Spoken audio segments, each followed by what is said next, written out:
සුබම සුබ දවසක් ඔයාලා සිළු දෙනාටම ඔන්න මම වෙනද වගේම අදත් ආවා ගමේ රසට මාළු ඇඹුල් තියලා හදන හැටි කියලා දෙන්න. මේ ඇඹුල් තියලා හදන්න අවශ්‍ය කරන ද්‍රව්‍ය පහලින් ඇති ඩිස්ක්‍රිප්ෂන් බොක්ස් එකේ දාලා තියෙනවා. ඉතින් එහෙනම් අපි දැන් බලමු කොහොමද මේ රස මාළු ඇඹුල් තියලා හදාගන්නේ කියලා. ඇඹුල් තියලා හදාගන්න මේ වගේ තරමක් ලොකු මාළු කැබලි අරගන්න.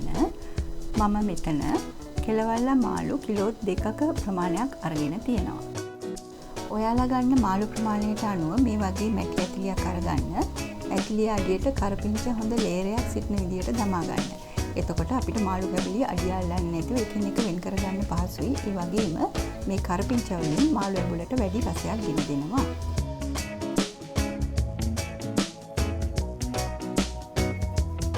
හරි. දැන් අපි ඇඹුල් තියල් පේස්ට් එක හදාගමු.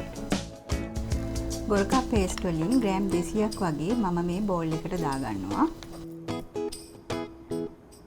ඊළඟට ලුණු මේස හැඳි 2ක ප්‍රමාණයක් එකතු කරගමු.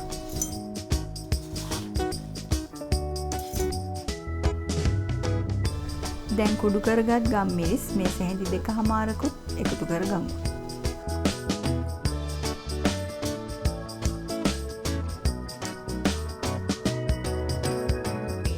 දැන් තරමක් බැදගත් මිරිස් කුඩු වලින් මේස හැඳි 2කමාරකුත් ඊළඟට වතුර කෝප්ප 3-4කුත් එකතු කරගෙන මේ මිශ්‍රණය හොඳින් මිශ්‍ර කරගන්න.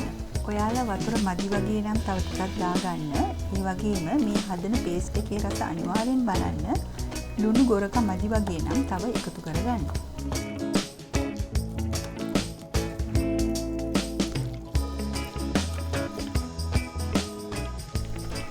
මේකට කහකුඩු තේ හැඳි භාගයක් එකතු කරගන්නවා. පැලත් එකතු කරගන්න.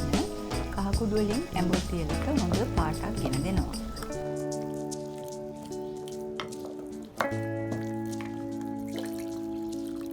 මේ පේස්ට් එකට වතුර ටිකක් මදි. ඒක නිසා මම තව වතුර කෝප් එකමාරක් වගේ දාගෙන හොඳින් මිශ්‍ර කරගන්නවා.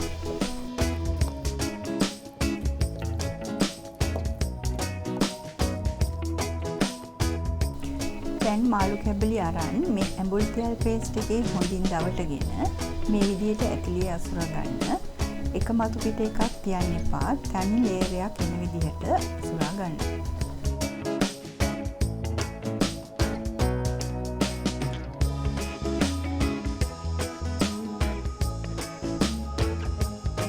මේ බලන්න මෙන්න මේ විදිහට තමයි අහුර ගන්න ඕන.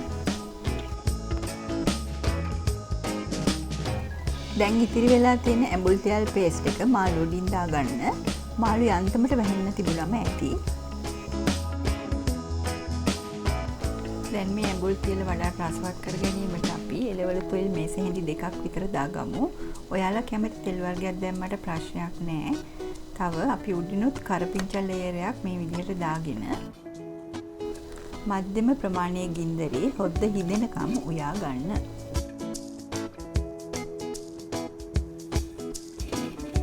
මම මේ බලන්නේ විනාඩි 20කට පස්සේ තවම හොද්ද ටිකක් තියෙනවා.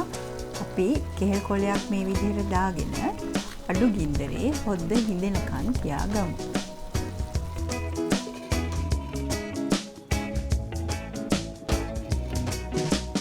විනාඩි 10කට පස්සේ මෙන්න මේ විදිහට තමයි තියෙන්නේ.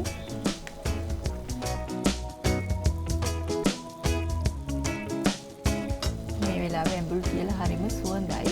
බලන්න තව හොද්ද ටිකක් ඉතිරි වෙලා තියෙනවා. ගෑස් ලිපක උයනකොට ඇතිලි අඩිය තියෙන මාළු වලට හොඳින් ගින්දර වදිනවා. අපි මේ ඇතිලි උඩ තියෙන මාළු ටිකත් හොඳින් රෝස්ට් කරගන්න ඕන. ඒක නිසා අපි මේ විදිහට පොල් කටු අඟුරු දාලා උඩ තියෙන මාළු කැබලිත් හොඳින් රෝස්ට් කරගමු. තවත් විනාඩි 10කට පස්සේ ඔන්න අපේ මාළු ඇඹුල් තියල් එක මේ විදිහට තමයි තියෙන්නේ. මේ අපි අද හදාගත්ත රසවත්ම මාළු ඇඹුල් තියල් එකයි. ඔයාලට මේක කාලයක් තියාගෙන රස විඳින්න පුළුවන්. සීතකරණ එක තියෙනවා නම් මාස 2කට වඩා තියාගන්න පුළුවන්. ඉතින් ඔයාලත් මේ රස මාළු ඇඹුල් තියල් එක හදලා අනිවාර්යෙන් මට කමෙන්ට් එකක් දෙන්න. මේ වීඩියෝ එකට කැමති නම් ලයික් එකක් දීලා සබ්ස්ක්‍රයිබ් කරලා බෙල් අයිකන් එකත් ක්ලික් කරලා තියාගන්න. එතකොට මම අලුතින් එකතු කරන වීඩියෝ ඉක්මනින්ම ඔයාලට බලා ගන්න පුළුවන්. එහෙනම් මම ගිහින් ආයෙත් එන්නම්. මාත් එක්ක රැඳී සිටියාට බොහොම ස්තුතියි.